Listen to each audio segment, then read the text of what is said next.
Welcome. It's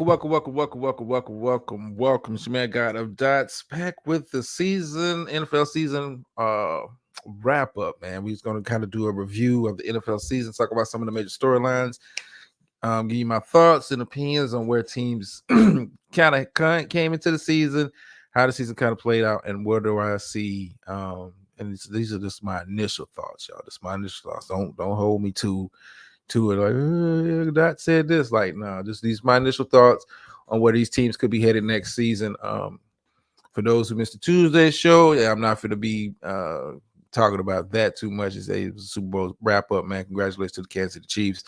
um, Prayers for those who were involved in the incident at the Kansas City Chiefs parade. It's a crazy world, man. You can't even go out and celebrate your team in your city without having your head on the swivel. Whoo, the world we live in, the world we live in. But yeah, congratulations to the Kansas City Chiefs. How you doing, Dr. Nikki? Um, Miss Murph, I know you somewhere. And I know Gator Girl's probably looking in the clouds hating. We're going to talk about, some of the biggest storylines of the season, some of the major surprises, some of the major disappointments. And let's kind of go from there. Tomorrow, I'm not sure if I'm doing a Freestyle Friday show. Um, I'm gonna try to find some good source material to kind of bring to the table. I don't like to come up here and just be rambling for the most part, but yeah, we'll see. We'll see. If you see a thumbnail, that means I got something. If you don't see a thumbnail, enjoy your weekend. Enjoy your weekend. All right, like I said, we're going to talk about some of the. I'm just going to kind of go team by team, and that's how I'm gonna kind of do the review for tonight's show. I'm not going to make it overly complicated. Make it simple enough to where I can kind of get through it, and I don't lose my kind of train of thought. I'm just going to kind of pull up the schedule here and look at the standards and all that good stuff. Uh, Let me just look at the conferences. Yeah, that makes it a whole lot easier. Makes it a whole lot easier. All right, we're gonna start in the AFC, man. We're gonna go team by team. I'm just gonna go down and give you my thoughts on their season. What I like, what I didn't like, what I was kind of surprised about, not surprised about, and what do I see this team going into next season. And we'll get more into depth as far as like the next season stuff when we do our off season previews for each and every team, like we always do. Draft is right around the corner. Getting prepped for it now. You know me. I will be doing a pre-draft special. I may even, if I could find out a way to do it without the YouTube god striking me down, I may actually try to have like the draft up and do a little show like that. I might do that for the draft to kind of bring something else to the channel. But anyway, I'm going to start with the Baltimore Ravens. First of all, MVP Lamar Jackson, well deserved based on the season that he had, based on the team's success played a large role in that. Because when you look at the numbers, it wasn't like MVP ish numbers we're used to seeing from the quarterback position, but when you consider the impact that Lamar Jackson had on the team playing winning football, ended up with the best record in the NFL. When you his impact on that, you kind of had to give him MVP. You kind of had to give him MVP. The MVP award is stat based. It is very stat based, but wins and losses play a large role in that. Because like I said, if you look at Lamar's numbers for the season, is not like he lit up the league. He was a dominating force, but he was the force that drove Baltimore to the best record in the NFL. And for them, I look at their season and a couple of these teams. Well, I'm gonna say this: if you didn't win the Super Bowl, your team had, it's a disappointment. Now, some people can be encouraged by the progress they made this season. I get that, but for every team that didn't win, it's a disappointment. But I think I got to look at Baltimore the way this season kind of ended. I look at that as being a bit of a disappointment considering how they kind of went out, especially in that playoff game against Kansas City Chiefs. I thought they had an opportunity to win that game. You know, decision making, and that's the theme we talked about throughout the whole season when we're talking about play calling, decision making. Playing the game between the ears. As much as you can have physical gifts on the field, you can run fast, hit hard, and all that. Smart play, timely play, play calling, and that plays a role in winning a championship. And I think with Baltimore, you got to kind of look at your season as a disappointment. You had home field advantage throughout the playoffs, had the number one seed. Defense was playing at a fairly high level. Offense was humming along, but then you get into a playoff game against the Kansas City Chiefs, and you would think Baltimore, didn't make any adjustments during that game. Defense did all they could to kind of keep them in it. But eventually they faltered, and their season is over now. They're gonna have some decisions to make coming into this offseason. Probably the biggest one for this team going forward is what you're going to do on the defensive side of the ball. I know we spend a lot of time when we're talking about Baltimore. We kind of say the defense is always going to be great because it's the Baltimore Ravens. They have that kind of tradition. But they got some very important pieces on the defensive side of the ball. Like, what are you going to do? It's a lot of money, potentially a lot of money to be paying out for Jason Madubuike, and you have Patrick Queen. These are two key calls. Madubuike, All Pro. Patrick Queen plays at a Pro Bowl-ish level. What are you going to do going forward as far as paying these guys? And Lamar Jackson just got paid. I know some attention is going to be paid to the offensive side of the ball, and rightfully so. I do think they need to get them a big possession receiver, but we'll kind of get into that with the all-season stuff. But the defense is going to look, could look, I would say this, could look a little bit different next year. This team is right now scheduled to be over the cap going into next season. So they're going to have to get creative. Some guys are going to have to get released. You might have to see some restructuring of contracts. And that's why in the NFL, with the way the salary cap is kind of set up, teams that have a good quarterback on a rookie deal, they're trying to maximize it as best they can, because you get into a situation like this. Now the quarterback has been paid. Everybody can't get paid at the same time, so the decisions got to be made. But I'm looking at the defensive side of the ball. But overall, Baltimore, I gotta say, I gotta put you in like the biggest disappointment category for me, because for you guys to play, your record wasn't a fluke. You went out there and you smashed teams. You beat up teams you were supposed to beat up. But you wouldn't know it. You wouldn't know it by how they looked in that playoff game against the Kansas City Chiefs. They look confused. They're overly emotional. And just made bad decisions all the way around, and it cost them. It cost them. I think if they were able to get past the Kansas City Chiefs, I think Baltimore would have smashed the 49ers again, like they did early in the season.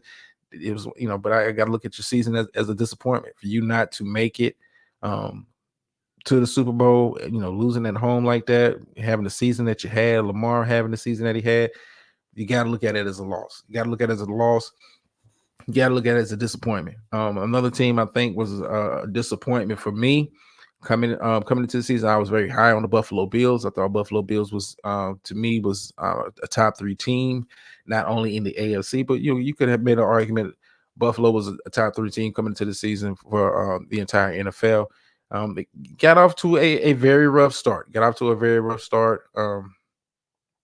kind of got it together, and ended up winning the division.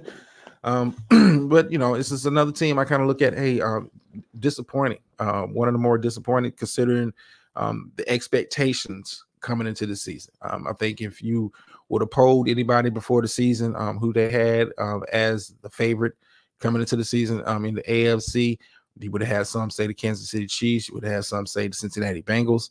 But you would have had a lot of people saying the Buffalo Bills, considering the amount of talent that they have on that team. And Buffalo is finding out, just like Baltimore and a couple other teams we're going to get to this evening, you're going to have a hard time maintaining that level of success, because the rich get richer, but eventually you can't pay everybody. They're going to have to make some decisions as far as like guys potentially being cut, guys potentially not being re-signed. What does that look like? I think as long as you have Josh Allen at the quarterback position, you're going to be in contention for the playoffs. So I wouldn't be overly concerned about if they lose a Stephon Diggs. That's a possibility this upcoming offseason. If they lose a Stephon Diggs, I think if you still have a Josh Allen, you're going to be in a conversation for the playoffs. But this is when you have success, and guys get paid, and now you got to make some decisions. You're going to have to do some cost cutting, and that's the beauty of the salary cap teams that are able to properly manage the salary cap, maintain those levels of success, do a good job with the salary cap. So I'm looking at Buffalo. What are you going to do this offseason? You're going to have to trim some of that big money fat, and we'll see. We'll see. Kansas City Chiefs, I'm not going to spend too much time on them. They won the Super Bowl. You've heard enough about them. If you missed out on Tuesday's show, hey, they're going to have some decisions to make also, especially on the defensive side of the ball. You have Chris Jones, who's scheduled to be a unrestricted free agent. You have Ladarius Sneed, one of the top cornerbacks in the league. He's going to be a hot item on the market if they don't get a deal done with him. I look at, but I think Kansas City, out of the three teams I've already kind of gone over, Buffalo, Baltimore, and Kansas City, I think Kansas City is set up a little bit better for long-term success, and not because they got Patrick Mahomes, but I look at Patrick Mahomes' deal. His deal is very team-friendly. He's kind of taking the Tom Brady route in regards to his contract situation, and it's going to allow the team to kind of keep pieces, and they got a lot of guys that's not making a ton of money. I'm curious to see what they're going to do with Chris Jones. I see this defense taking a step back if you don't have Chris Jones on his team, and it kind of proved that through this Super Bowl run they've been on. He's been the most dominant player, the most consistent player on the defensive side of the ball. We talk about McDuffie, we talk about Snead, we talk about some of those other players on the defensive side of the ball, but Chris Jones sets the table for all that. And it's possible, he may be in another uniform next year. It wouldn't be the first time. This is the NFL. We've seen guys change jerseys before. The Cleveland Browns, despite the injuries they have, namely Nick Chubb, Deshaun Watson, was able, to get into the playoffs. I thought they was going to have a much better showing for the playoffs. They got in there riding the hot arm of Joe Flacco. I look at Cleveland. I'm still kind of confused about what am I getting with the Cleveland Browns. Like, we talked about this during the preseason. When you look at the roster, when you just kind of like just look at the roster and just look at the talent that's on the roster, this is a team that can compete with the best of them in the AFC, and they proved that. Excuse me, they proved that throughout the season, especially with the defense that they have. As long as you still have Myles Garrett, Defensive Player of the Year, one of the most dominant forces we've seen in the past decade on the defensive side of the ball. As long as you still have him, you're going to be able to compete in a very crowded AFC. But the questions that I had going into the season, I'm still walking away with those same questions. I'm looking at the quarterback, Deshaun Watson, like, what, when is he going to return to form, or will he ever return to form? I'm not sure if we're ever going to see that Deshaun Watson that we saw in Houston for all those years. I'm not sure if we're going to ever see that quarterback again. I mean, we saw glimpses a couple times this season, but for the most part, it looked like he was still working off the rust. He's going to have Nick Chubb coming back from his injury. So, that'll help on that side of the ball. But this team is going to have to make a few small changes. I think they're going to have to make a few small changes, especially on the offensive side of the ball. But when you have Deshaun Watson and the contract that he has, it kind of limits what you can or can't do as far as like adding pieces to the offenses, to the team, period, but especially to the offensive side of the ball. But I think Cleveland, all things considered, is in pretty good shape going forward. I don't look at their season as being a disappointment because, outside of me and a couple other people, not a lot of people were looking at Cleveland and looking at them as a playoff team, but they turned into a team to be looking out for by the end of the season. But I don't think a lot of people have, and I think people are going to be overlooking them again, especially when you have the uncertainty of Deshaun Watson at the quarterback position. Miami Dolphins, I gotta say, for me, another team that I felt was a bit of a disappointment to see them kind of fade down the stretch, and I'm not sure what to. This is weird when you think about the Miami Dolphins, because offensively you're not overly concerned. It's like, hey, if they're healthy, they can move the ball against anybody, but I think defensively they're going to have to make some strides on that side of the ball. And Tua, what do you do with Tua? He's not a bad quarterback. Um, he's not a bad quarterback. He's a Pro Bowl quarterback. But is Tua the quarterback to get you over the hump? To get you over the hump in the AFC that is getting better, that is getting more competitive. Um, I'm not sure. I'm not sure. I mean, I like Tua. I like Tua since he was at the University of Alabama. I like what the offense looks like, and they have some good pieces. Have HN at the running back position. You still have Tyreek, have Jalen Waddle out there. They have pieces on that side of the ball. Defensively, I don't know. Miami, when I watch them as a team, this is like a finesse type team. Like you're good for like the first 3 quarters of the regular season, and then like when it comes down to December, crunch time, teams kind of ramp it up a little bit, playoff time. You guys don't come out to play. Like you don't want that smoke. You don't want that smoke. And I don't know if is that a reflection of the head coach.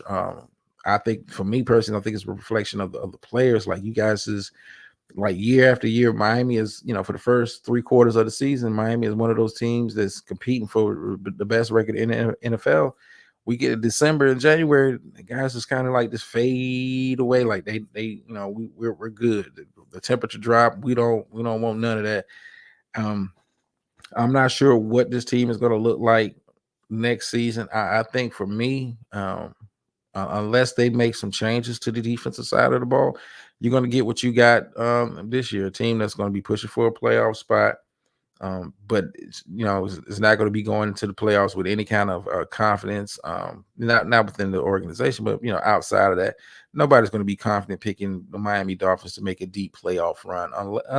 It's a whole lot of other stuff got to happen. Guys got to get injured on other teams, but nobody really took even throughout the time that they was competing for the best record in AFC. Nobody looked at Miami as, hey, they one of them ones in the AFC. Nobody looked at them like that. Now, I think you got to, come in with a different kind of mindset next year, and have the kind of attitude, that Baltimore had coming into the season. Like, yeah, we just gonna go out here and we're gonna try to smoke everybody, and we're gonna impose our will, our brand of football on teams. And I think Miami would be better served, playing like that. Hey, if you're going to be quote unquote a finesse team, hey, go out there and put up 30 a game. Make teams outscore you. If that's how you got to do it, that's how you got to do it. Probably the biggest surprise, and we're talking about record wise. You got to look at the next team, the Houston Texans. I was very happy by. First of all, DeMeco Ryans, rookie head coach, getting an opportunity to run a team, and he did a fantastic job for a team that nobody, including myself, nobody had this team pegged to even be competing for a playoff spot, let alone end up winning the division. The future is very, very, very, very bright in Houston. You have a head coach that seems to know what he's doing, knows how to push the right buttons, as came in as a rookie head coach and installed a culture in Houston. And you have a rookie quarterback who had one of the better seasons at the quarterback position, let alone that of a rookie, had one of the better seasons at the quarterback position. When you look at the numbers, this team is set up. I'm telling you, if they make a couple moves, I like the receiving core. I like the combination of Nico Collins and Tank Dell. I think they complement each other. I like what they got on the offensive side of the ball. I think if they can go get a playmaker or two at the linebacker position, Houston may be one of them teams that's ready to be join the conversation of being in the upper echelon of the AFC at a routine basis. As long as you have CJ Stroud playing at the level he's playing, and the things that DeMeco Ryan is doing, setting the culture, like they got guys in there. This is going to be a very big offseason for Houston. Probably one of the biggest off seasons they've had in a very, very, very long time. I don't look at their season as a complete disappointment. Yeah, you didn't win the Super Bowl. Everybody can't win, but I think Houston, more so than a lot of teams, can be encouraged by the way the team played, the way this team competed. throughout the season, or expectations be damned, and went out there and ended up winning the division. So the future looks very bright for Houston. Houston's going to be one of those teams that I'm going to be looking at going into next season. Looking at some of the offseason moves they make or don't make, and I'm gonna have a different kind of perspective of this team going forward. You typically don't see a rookie head coach and a rookie quarterback doing what they did this year, especially in the AFC. And Houston, went out there and put up a much better fight in the playoffs than the Miami Dolphins. I'm just saying. I mean, if you're a Dolphins fan, feel how you want to feel about it. But they went out there and played better. A couple of these teams, I'm gonna kind of breeze through some of them because some of them ain't even really worth talking about in depth tonight. You got the Cincinnati Bengals. 2 words: Joe Burrow. When he's healthy, this is one of the better teams in the AFC. When he's not healthy, you see what you see. Very big offseason for them coming up. Can Joe Burrow return back healthy? What are you going to do with the wide receiver room? Jamar Chase is due for some money. T. Higgins is due for some money. Very big offseason. But I think the biggest thing for Cincinnati, hey, find a way to keep Joe Burrow upright and healthy. And Cincinnati has shown, hey, we can compete with the best teams in the NFL when we're at full strength. And I think, for them, that's going to be priority. Going into, I expect them to kind of bring in some offensive line help to kind of keep Burrow upright. And then, like I said, Burrow is healthy. I don't mind picking Cincinnati to be right there in the discussion for the best team in the AFC because when he's right and he's healthy, they've proven that they are in that conversation. But we got to see. We got to see. I think Burrow, before he even went out for the season, I think he was limping around playing hurt. And I get that you out there for your guys, man. But you could tell. You could tell. So I think the biggest thing for them, get Joe Burrow healthy, keep Joe Burrow upright.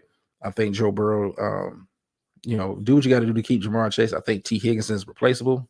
But I'm not a Bengals fan, so I don't know. Maybe I don't know what the hell I'm talking about. I think you have a healthy Joe Burrow or Jamar Chase, you can put damn near anybody at the number 2 wide receiver position, and this team still be successful.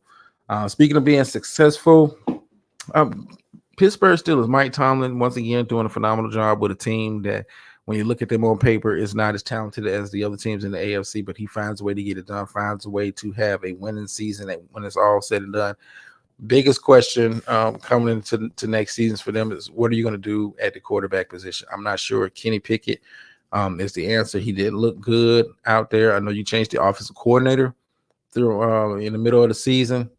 Maybe that having an OC that has a full offseason to kind of put in his schemes and stuff, maybe that helps. I'm not sure if Pittsburgh is going to be sold. It's been rumors that if a quarterback is available at their draft pick in the first round, they may take a guy.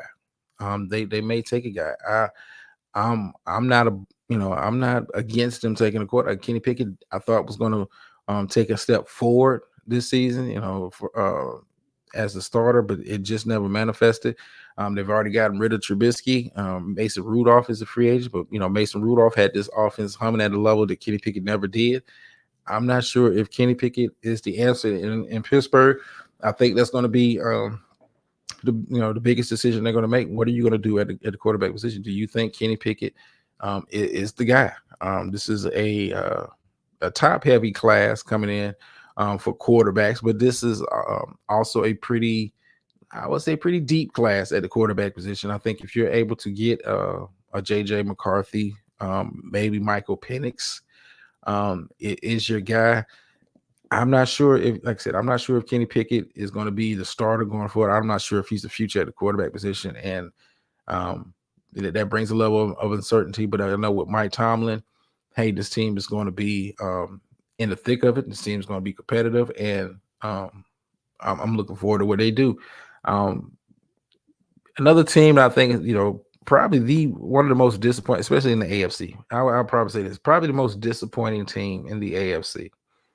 All things considered, when you look at the hype coming into the season, how the season kind of ended for them, you got to look at the Jacksonville Jaguars. Gator girl, I know that you're listening out there somewhere, mad, that your Sunshine didn't get the job done, but I'm gonna have the same. I had the same thought about Jacksonville coming into the season, and they proved me right. This is a Dr. Jekyll, Mr. Hyde team. This team could play good, and then this team, when they play bad, they play bad. I'm not going to make any excuses for their performance. This has got to be one of the most disappointing seasons out of all teams. When we look at where they were picked at, they were picked to win a division. They were picked to win a division comfortably. Started out the season very strong. Started out with a 8-3 record, but then to go out the way that they did. I'm not sure how encouraged. I mean, if you're a fan of that team, I get it, but I'm not sure how encouraged you could be. Like, unless you drastically change some things, add some different pieces, run a different kind of scheme. I'm not sure. I think Jacksonville is going to be one of those teams that are a fringe playoff team, but nobody's going to be taking them serious. And until they figure out what they got going on, what kind of team they want to be, I think you're going to be in the same position next year. I think overall in that division, you have Houston, who is on the rise. You have the Colts, who had a very good season, all things considered. They're going to be on the rise. That was a young team that is going to get better. I think Tennessee will be better. I think Will Levis might be the answer at the quarterback position. And Jacksonville, it's not going to be a cakewalk. I think you have to look at the Jacksonville Jaguars as having a very, very disappointing season. Now, in regards to the rest of the AFC, I'm curious to see what the Raiders do now that Antonio Pierce is, the new head coach, what direction they're going to go. Especially at the quarterback position, what they're going to do with Davante Adams if they don't bring in a high-level quarterback. Do you move off Davante Adams? That is a question they're going to have. But I like the change of culture with the Raiders. Broncos, they've already made it known that they're going to be moving off of Russell Wilson unless something drastically changes between now and the official beginning of the offseason. I don't think Russell Wilson is going to be willing to restructure any kind of contract to stay with the team. You got questions at the quarterback position, and a lot of these other teams, injuries kind of changed their season. Looking at the Jets, is Aaron Rodgers going to be able to make it through a season next year? We saw what that looked like. He went out and the offense went on the sidelines with him for the season. It was probably one of the worst offenses I've seen in recent memory for a team that the defense kept them in a lot of games, man. Kept them in a lot of games, kept them competitive throughout the entire season. But this offense, man, it was hard. Jets football was hard to watch, and unfortunately, because they thought Aaron Rodgers was going to be around, we got to see them on national TV a lot. This was a rough team on the offensive side of the ball, beauty on the defensive side of the ball, but offensively, rough. Patriots moving on from Belichick is probably the biggest storyline coming out of New England as far as that team is concerned.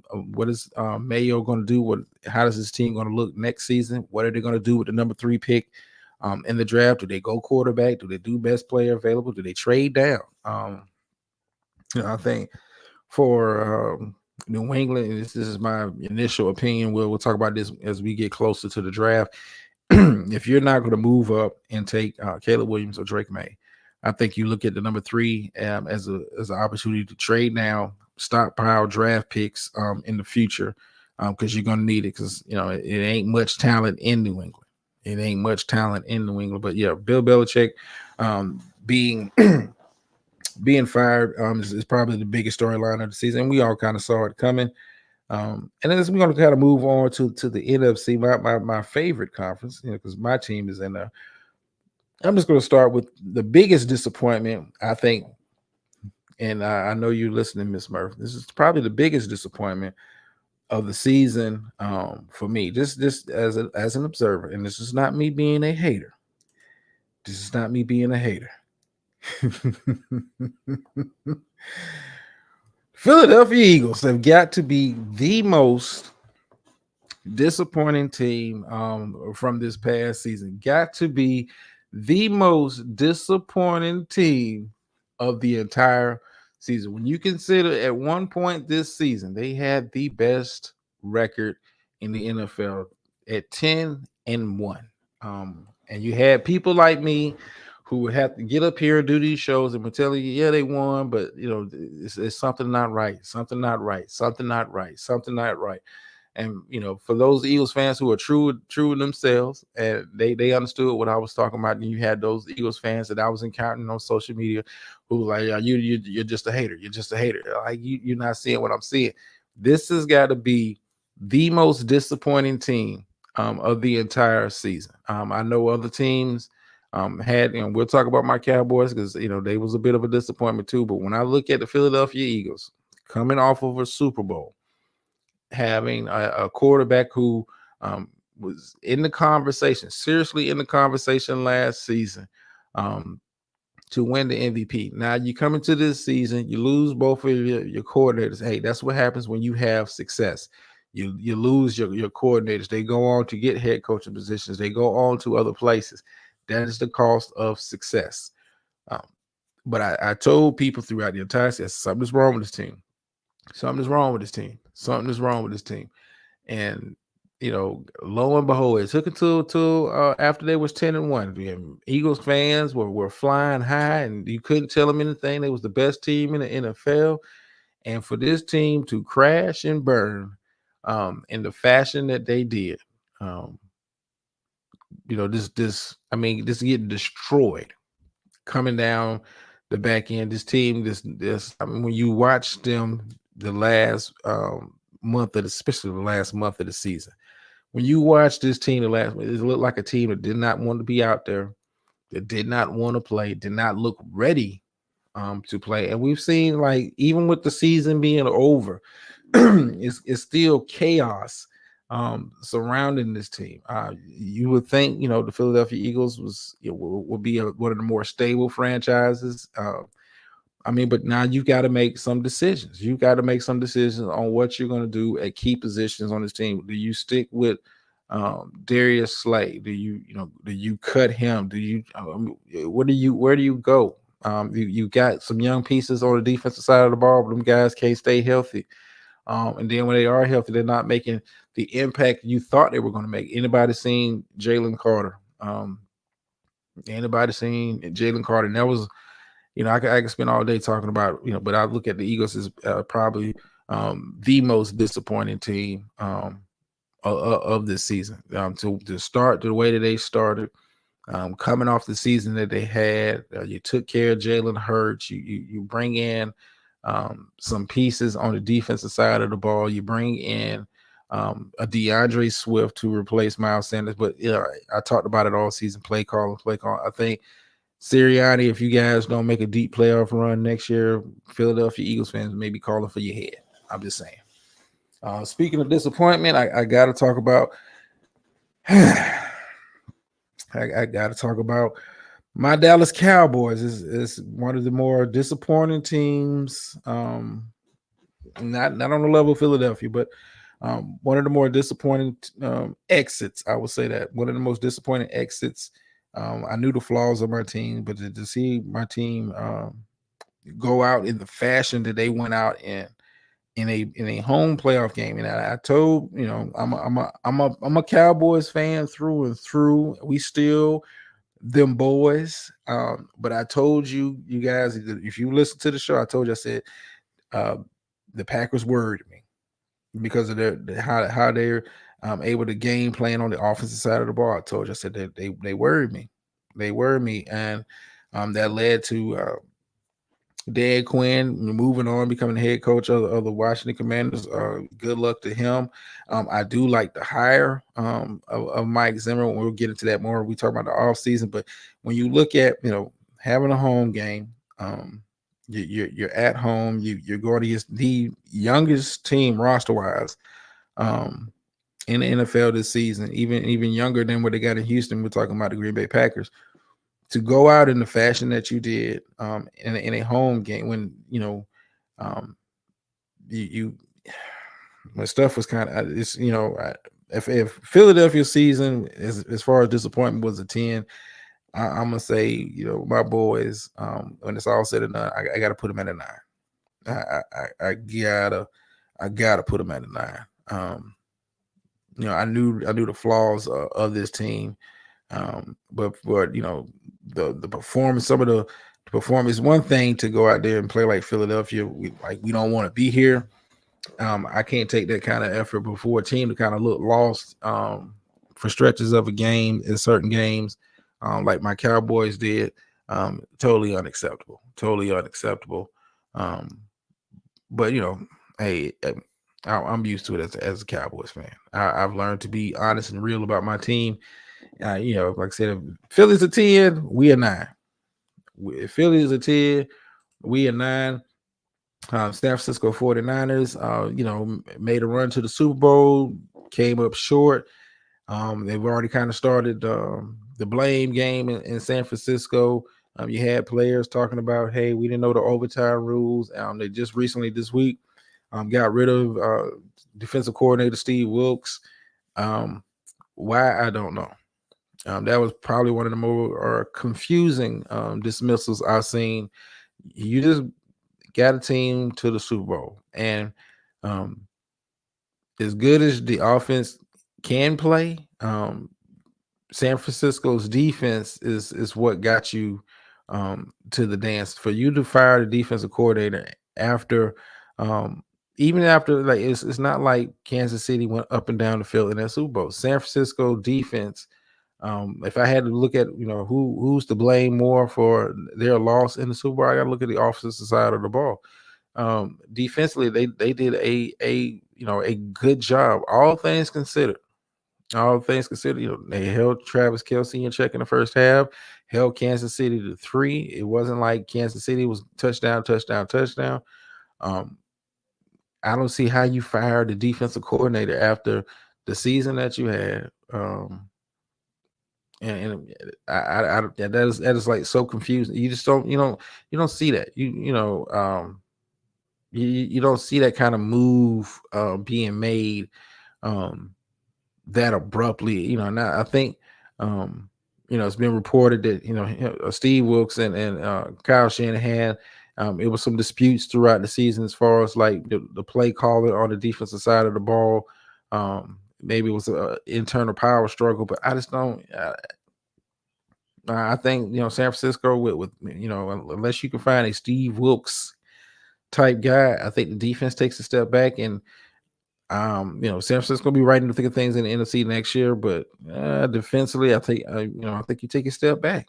I think this guy has had a for the 3 seasons he's been a defensive coordinator, has had one of the best defenses in the NFL. And for you to get rid of that guy, is questionable at best. Questionable at best. Team that I'm they had they in that disappointment category because they lost in the playoffs and had an opportunity to win. I'm looking at you, Detroit, as a guy who has been picking this team, who has been riding with them as a dark horse. Detroit has finally arrived, and now the question you're going to have going forward with Detroit: can you stay there? It's one thing to peek your head and get into that top tier of the conversation when we're talking about teams that could possibly make a Super Bowl run. And Detroit was in that conversation all year long. Now, what do you do, Detroit? Can you maintain that? Because guess what? Green Bay is going to be better. I think Chicago's a question mark. I think if they keep Justin Fields, they have potential to get better. I think if they take Caleb Williams, I think they take a slight step back. I think Minnesota, once they figure out what they're going to do at the quarterback position, they're going to be back in the conversation. Detroit, can you forced your way to the top of the NFC North? And I saw this two seasons ago. I called it, but can you stay there? That is the question for Detroit going. I mean, we can get to personnel at a later date, but I look at Detroit. Can you stay there. There's one thing about being a Super Bowl contender year in and year out. You have to be able to maintain that level of play. Detroit, you're not going to surprise anybody next year. You're going to be circled on a lot of teams' calendars. You're going to be on TV, so get ready for some more prime time games. Can you stay there? Um, I look at the Rams. I look at the Buccaneers. Kind of similar. They got quarterback situation. I know Baker Mayfield is a free agent. Can Stafford still play at that level? I like the direction of both teams in some respects. I like Tampa Bay's defense. I like the Rams offense a little bit better, but I think those two teams are going to be definitely in the conversation for a playoff spot next season. Just off the veterans that they do have, and the coaching staffs. Um, I mean, I think the coaching staff is going to keep them competitive next year. A team I think is going to take a big step forward, depending on the progression of the quarterback this offseason, is Green Bay. Green Bay has the personnel. Green Bay has the talent to compete with everybody in the NFC. You saw that with their dismantling of the Cowboys. You saw that in the game they ended up losing. This is a team, Jordan Love. If he doesn't make the boneheaded play, we might be having a completely different Super Bowl. I think Green Bay is going to be in that conversation. So Detroit, be ready. Green Bay is coming. Jordan Love had a fantastic season. I think he's going to get better this offseason. I think the wide receivers, as young as they are, going to get better. They're going to add some pieces on this team through the draft and free agency. Green Bay, when we get around to the offseason preview, don't be surprised if you have me, picking Green Bay to possibly win a division. Don't be surprised. Jordan Love, a lot of people didn't watch. I was watching. Jordan Love, it clicked by the middle of the season. And the light bulb went off and he got to playing winning football. But the rest of the NFC is going to be kind of hit or miss. I'm kind of down. It's kind of down on the NFC this year as a whole. I'm just going to do these couple ones before I get up. I didn't realize I've been running my mouth this long. Giants fans, be encouraged. Daniel Jones will be back. Daniel Jones will be back next year. Don't be so down on him. I know y'all mad because he got paid. But hey, this is the NFL. Even marginal quarterbacks are getting 30, 40 million. Just saying. I think the Giants, I'm curious to see what they're going to do with the Saquon Barkley situation. They said they're still interested in resigning him. I don't think they're going to franchise tag him. If he gets a better offer somewhere else, I think the Giants are going to be like, yeah, we'll walk. The running back is such a devalued position in the NFL. I hate to say they grow on trees because the great ones don't, but that's how a lot of these GMs look at it. These teams, these running backs, you can find them a dime a dozen. You can find them in the second round, third round, fourth round, fifth round, sixth round. Better yet, undrafted. I look at the running back for Cleveland, Ford, undrafted. Ended up having a Pro Bowl year. And they can find a running back. Now I think that hurts the market for running backs, but that's a conversation for another day. Washington, Cardinals, Panthers. Ooh, rough season. I'm gonna say I'm disappointed to a degree in the season that the Panthers had. I had the Panthers really competing for the division title this year, even with a rookie quarterback, but I didn't expect the offense. You bring in Frank Wright as the head coach. He doesn't even make it through the first season. I didn't expect the offense to play as bad. I thought they had some pieces. They was going to be able to be competitive in a much weaker NFC. For them to go 2-15 and not have the number one pick as you traded it to get Bryce Young, man, that's tough. Like I said, a bit of the housekeeping. I ain't realize I've been running my mouth this long. It's been a minute. I'm a little Miss Murphy. I'm a little rusty. Ain't did a long show in a long time. Yeah. So if you see a thumbnail tomorrow, it means I got something. If you don't, then and enjoy your weekend. As far as the other space is concerned, as of this moment, not motivated. I'm just not. I got thoughts, but I'm going to keep them to myself for now. But I'm not motivated. We will be doing the Not Sector Show. We'll be back after our 2-week break with that. So make sure you tune in for those who are in that space. Tune in for that show. We're gonna have a very good time. It's gonna be good to get back with the homie. Doing our stuff, and sneak peek for y'all. We're gonna try to have a lighter tone for that show. We're gonna have a lighter tone for that show. We kind of went back and forth from making some changes to the show during the break, and we was like, some we want to try to keep it light. You still be serious about stuff, but we wanted to keep it a little bit light. So you won't some of the political stuff that I typically enjoy. We're gonna kind of like unless it's like big news, we're gonna kind of like nip that. So it's gonna be a much lighter tone, but yeah, we will be back on Saturday for that. But as far as like the other Fridays, man, I'm not motivated. I'm not motivated. It's people keeping the shows and keeping the energy up. But for me, man, I'm just not motivated right now to just really like put together a show over there. I'm just I mean, it's stuff I got my thoughts and opinions on, but I just creatively, I'm just not, the juices ain't flowing over there. Juices ain't flowing. That's why you ain't really seen me, openly involved in chats and all that. It's like, I'm cool. I'm me watch from the clouds. It's just, I'm just not, I just can't force a show, man. It's just not in me. It is just not in me just to say, yeah, I'm doing it because, this is what I do. But like, I'm not, it may change. It may change throughout the course of the night, course of the day tomorrow. But right now, I ain't got no clips. I ain't got nothing. I just got like some thoughts. I wouldn't even, what? I might even say that for like a panel. Doing a whole show, like it ain't in me.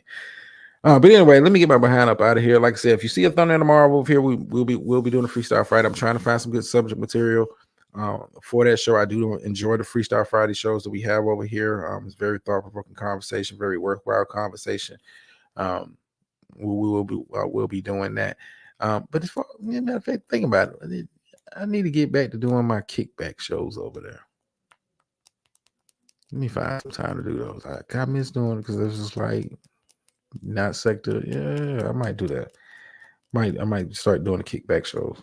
But anyway, let me get my behind up out of here, man. It's always appreciated. Like, share, subscribe. Thank you for everybody for taking the time out to listen to little old me. I always humble. I'll end you off with the phrase that pays over here. Sometimes you win, sometimes you lose, but every time you learn. And I'm out. Loving you is all